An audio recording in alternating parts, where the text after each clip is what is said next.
Bonjour à tous. Eh bien écoutez, aujourd'hui je vais essayer de vous présenter pour la première fois à la fois ma chaloupe et mon groupe vapeur sur lequel je travaille depuis bientôt 2 ans. Et là cette fois, le groupe est monté dans la chaloupe et je suis dans une configuration qui normalement devrait pouvoir me permettre de faire un essai beaucoup plus poussé et en chauffe. Donc bien sûr, avant de faire ça, j'ai voulu quand même faire des essais à l'air comprimé pour m'assurer que tout était à peu près ok. Et puis après, je passerai donc à la phase charbon, là, je pense, dans les jours prochains. Bon, pour vous montrer un peu l'ensemble, eh bien, voilà, je vais essayer de vous montrer un peu ça. D'abord, il y a l'hélice, donc l'hélice à incidence variable qui est commandée et qui est commandée de l'intérieur de la chaloupe, bien sûr, et qui permet d'orienter les pales différemment pour passer de la marche avant à la marche arrière. Donc à l'intérieur, la commande, ça se présente comme ceci. Vous avez simplement un cerveau ici qui va être relié à la commande et qui va tout simplement, par un mouvement de va-et-vient, passer de la marche avant à la marche arrière. À l'arrière, vous aurez un autre cerveau, bien sûr, ici, qui va commander le gouvernail.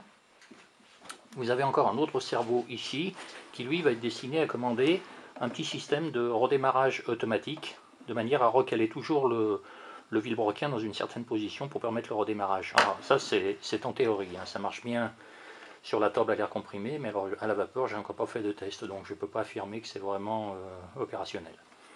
Là, vous avez donc un déshuileur, hein, tout ce qu'il y a de classique. Pas un déshuileur, pardon, un graisseur à déplacement. Ici, vous avez un déshuileur sur lequel j'ai monté un manomètre, mais il s'avère que le manomètre n'est pas assez précis pour mesurer vraiment la pression à l'intérieur de ce déshuileur. Et j'ai monté une petite vanne à la sortie de ce déshuileur, justement, pour permettre à la fois de purger et aussi de réguler le tirage dans la cheminée. Ça, c'est vraiment très important parce que c'est ce qui va me permettre de régler la pression de la chaudière, ce qui n'était pas évident dans la première phase de mes tests. Sur les côtés, donc, vous aurez un cerveau qui va commander le sifflet, vous en aurez un deuxième qui va commander l'ouverture de la vanne de registre. À l'avant, bien caché, là vous avez une pompe que j'ai fabriquée et qui va permettre, en fonctionnement continu, elle est alimentée par un petit motoréducteur, qui va fonctionner en permanence et qui va permettre d'envoyer environ 1 litre en 45 minutes dans la chaudière. D'après mes premiers tests à l'air libre, je pense pouvoir naviguer entre 30 et 45 minutes en chargeant une seule fois en charbon. Alors tout ça, je l'ai vérifié à l'air libre, ça marche très bien, mais par contre, rien ne dit que ça va se passer de la même manière en chauffe réel. C'est ma grosse interrogation. Enfin, j'ai beaucoup d'espoir là-dedans.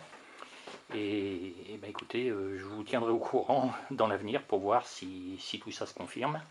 Enfin, pour le moment, tout a l'air à peu près ok. J'ai oublié de vous signaler ça, c'est un petit raccord, qui sera caché bien sûr, qui n'apparaîtra pas comme ça dans la phase finale, mais qui va me permettre d'alimenter une deuxième pompe à eau pour contrôler le niveau en cas de défaillance de la pompe automatique. Voilà. Donc voilà cette chaloupe maintenant, après 2 ans de travail, qui commence à prendre un peu d'allure. Alors il y aura beaucoup de travail bien sûr de finition à faire dessus, hein, de décoration, mais tout ça, ça sera juste pour le plaisir, une fois que je serai sûr que tout fonctionne correctement. Voilà, j'espère que je pourrai vous donner des bonnes nouvelles dans quelques temps.